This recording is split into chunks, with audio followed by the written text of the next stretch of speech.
A primeira vez que eu pensei em ganhar algum dinheiro foi quando eu comecei a namorar. Eu me apaixonei por uma menina de 15 anos e eu fui vender relógio porque eu queria ganhar um dinheirinho. E quando eu comecei a vender relógio, eu me lembro que foi a primeira vez que eu me perguntei como é que pode alguém trabalhar 44 horas semanais para ganhar um salário mínimo, para ganhar 2 salários? Se eu vendendo relógio para os meus amigos e anunciando no balcão, não tinha internet na época, era um jornal de classificados, eu ganhava já, sei lá, cara, ganhava 4, 5 salários, 6, nem sei quanto, mas eu ganhava muito mais do que alguém que trabalhava. E aquilo começou a me incomodar. Como é que pode isso? E eu, de repente, já estava ali, já conseguia pagar minhas coisas, comprar presentinho, passear, já tinha o meu dinheiro. E eu comecei a questionar a forma de vida que eu via. Morava na periferia, via as pessoas andando horas para poder trabalhar, né? Então, esse foi o meu primeiro questionamento. Em segundo lugar, eu comecei a trabalhar vendendo curso de inglês. É um emprego informal, não assinava carteira, não dava ajuda de custo, não dava nada. Era um emprego horroroso do ponto de vista da sociedade, do ponto de vista não era um emprego recomendado, total. Mas aquilo foi minha escola de vendas. Não tinha prestígio. Não tinha nenhum prestígio. Eu vendia curso de inglês. Eu ouvi muitas vezes assim, Flávio, tu é muito inteligente para trabalhar com isso, com venda. Não é? E aí o que acontece? Eu naquela empresa deslanchei, vendi pra caramba, ganhei bem, sabe? Eu cheguei a gerente, cheguei a diretor. Engraçado, não é? Eu não era surdo, até ouvia, mas não entrava, né? Eu entendi filosoficamente que eu estava saindo da linha de montagem e que as pessoas da linha de montagem jamais compreenderiam aquela atitude que eu estava tendo, mas que no futuro elas iam me dar tapinha nas costas e falar, eu sempre acreditei em você. Né?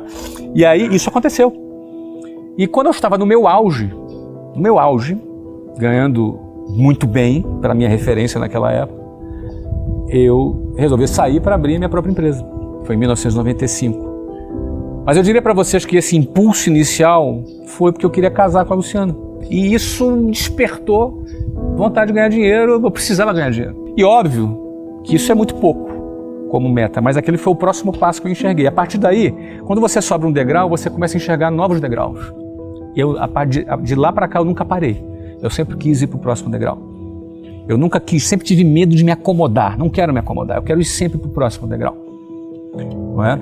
E eu acho que quanto mais alto você sobe, mais amplia a sua visão. Aí cabe a você, se você vai avançar ou se você vai decidir parar. Crise significa o quê? A diminuição da demanda. Com a diminuição da demanda, menos pessoas vão buscar e procurar produtos e serviços para comprarem, porque não tem dinheiro, ou porque não tem interesse, ou porque estão inseguras com o futuro. Nesse cenário, quem domina a arte da venda, ela navega no mar em tempestade com tranquilidade. Perfeito. Porque ela vai vender independentemente do que é crise. Você vai ver índices de PIB caindo e você vai ver empresas crescendo. Por quê? Porque a força de vendas é movida por um combustível.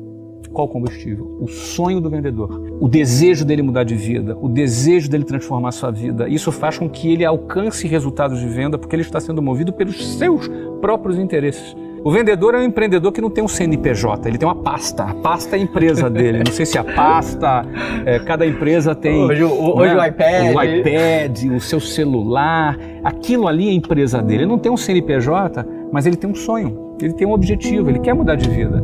E ninguém segura alguém que quer mudar de vida. Ele só precisa de um instrumento. Esse instrumento pode ser um emprego momentâneo, pode ser um marketing multinível, pode ser uma empresa. É um veículo para ele chegar no sonho dele. E ele tem que ter sempre isso em mente, porque se ele começar a achar que o veículo é o fim, ele se perdeu. O veículo não é o fim, o veículo é o meio. Não é? Para você atingir o seu fim. Qual é o seu fim? Realizar os seus projetos. Para que você quer realizar seus projetos? Para você se sentir realizado como profissional, para você proporcionar algo bom para sua família. Perfeito. Quando você entende isso, já é uma grande coisa. Só que alguns não se conformam com isso e vão além. Ele fala, eu vou ter sucesso porque eu quero crescer, mas eu quero transcender. O que é transcender? Agora, não importa só o meu sucesso e o meu bem-estar, porque se eu ganhar 1 milhão a mais, 1 milhão a menos, não vai mudar nada na minha vida. Agora eu quero beneficiar outras pessoas. Agora eu quero que outras pessoas percebam que não é tão difícil quanto elas pensam. Né? O mundo inteiro pinta como se fosse difícil. E aí entram vários aproveitadores nesse caminho aí. Um deles são os políticos, que vão tentar te convencer que você é um miserável e vai morrer miserável porque você é vítima do sistema. E aí você vai ter problemas, você vai ter políticos te jogando para baixo. Outros são os abutres. São aqueles falsos amigos que estão torcendo pelo seu fracasso, mas te dá tapinha nas costas quando está na tua frente. Outros, às vezes, são os nossos familiares, que nos amam, não querem o nosso mal, Mas corta nossas asas. mas fazem isso com boa intenção. Às vezes por amor. Por amor, ele não quer que você se decepcione como ele se decepcionou, ele quer te proteger. Não é? Ele quer fazer, às vezes, como alguns animais, que para proteger os filhos, a própria mãe come os filhos para não proteger, para proteger dos animais. Então, você vê que para alguém ter sucesso, ela sair da manada, ela romper com a linha de montagem, cara, tem muitos obstáculos em volta, não é simples, ela tem que vencer muitas coisas e até suas próprias inseguranças. Complexo de rejeição, o cara que se acha feio, o cara que se acha pobre, o cara que se veste mal, o cara que é tímido. Cara, eu sou extremamente tímido, as pessoas não acreditam nisso. Eu sou um cara tímido. Só que, enfim, a timidez não me controla mais, me controlava quando eu era mais jovem.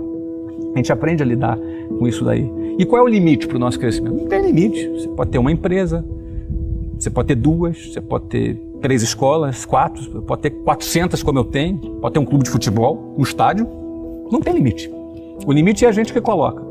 Quando a gente acredita que o mundo que nós vivemos é aquele que nos foi apresentado e ponto, e a gente se conforma. Quando a gente não quer se conformar, a gente começa a olhar o que tem e fala, puxa, que bom, graças a Deus que eu tenho isso aqui, mas eu quero mais. E aí, para você ter mais, você vai precisar ter aquela mesma coragem que você teve lá no início, quando você não tinha nada a perder, hoje, quando você tem muito a perder. É muito mais louvável um cara que tem muito a perder, bota a perder para ir para o próximo passo, do que quando ele era um Zé Ninguém, não tinha nada a perder, tem muito mérito. Por isso que muita gente cresce e chega a um certo ponto param. É o ponto que ela fala assim, eu não quero mais arriscar, tá bom.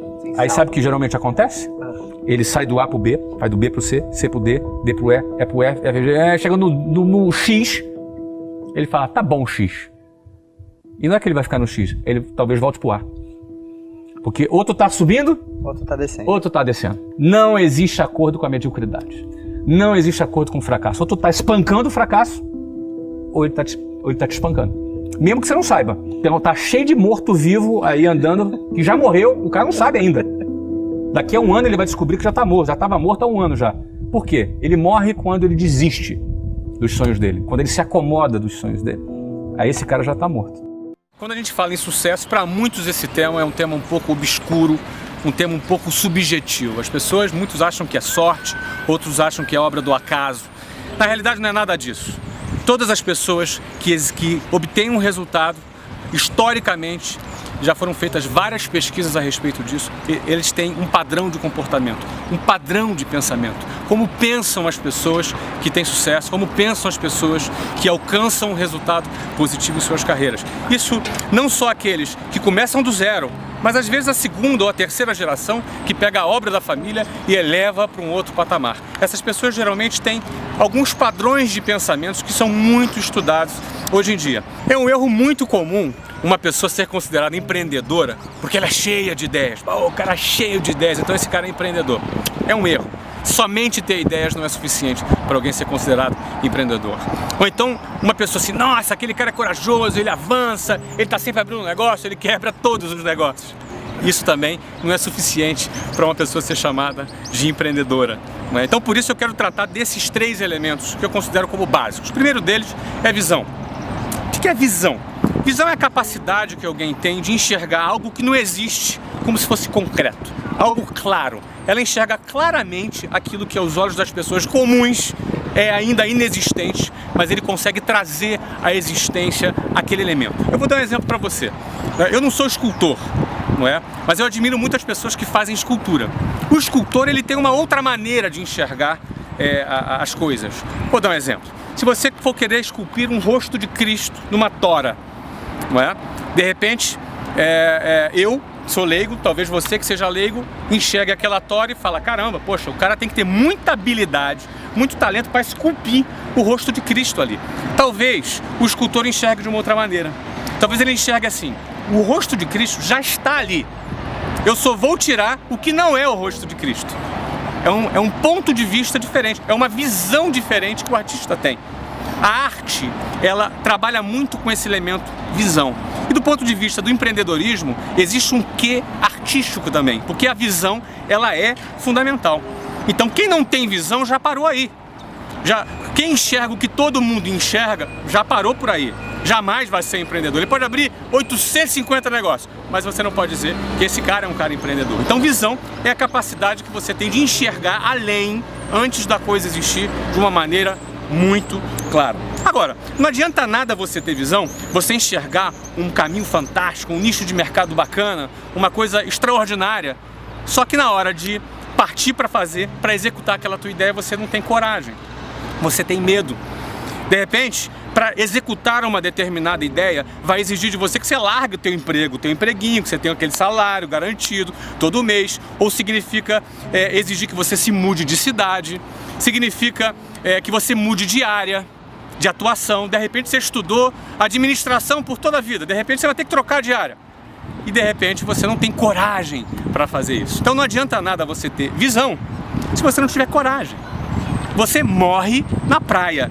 Não adianta toda a visão que você tem se você na hora H, você amarela, você se acovarda. Então, o segundo elemento básico para que você possa ser considerado um empreendedor é que você tenha coragem. Visão e coragem. Coragem para enfrentar riscos. Risco é algo que é inerente ao empreendedorismo. Aliás, o empreendedor ele gosta do risco, ele curte o risco. O terceiro elemento fundamental, que não adianta nada você ter visão e ter a coragem se você não tiver competência.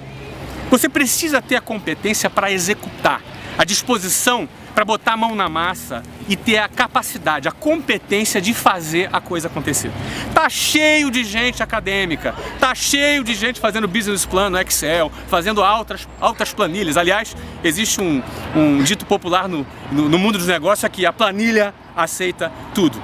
Você precisa ter competência para dar conta do recado. Você precisa dominar os elementos básicos para o teu negócio acontecer e o teu negócio funcionar. Você precisa entender de uma visão geral de marketing, de vendas, de administração, de finanças, de operação e, acima de tudo, de gestão de pessoas. Porque ter um negócio, acima de tudo, é gerir pessoas.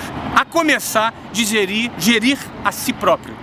Gerir suas expectativas, gerir suas ansiedades, gerir quando as coisas não dão certo, quando você tem um não, você tem uma adversidade onde a maioria das pessoas já entrega os pontos, já desiste. O empreendedor não, ele persevera, ele lida com o não, ele lida com a adversidade de uma maneira diferente da maioria das pessoas. Visão, coragem e competência. Com certeza, dependendo da área, você vai precisar de outros elementos, mas sem esses três, é impossível alguém ser considerado empreendedor.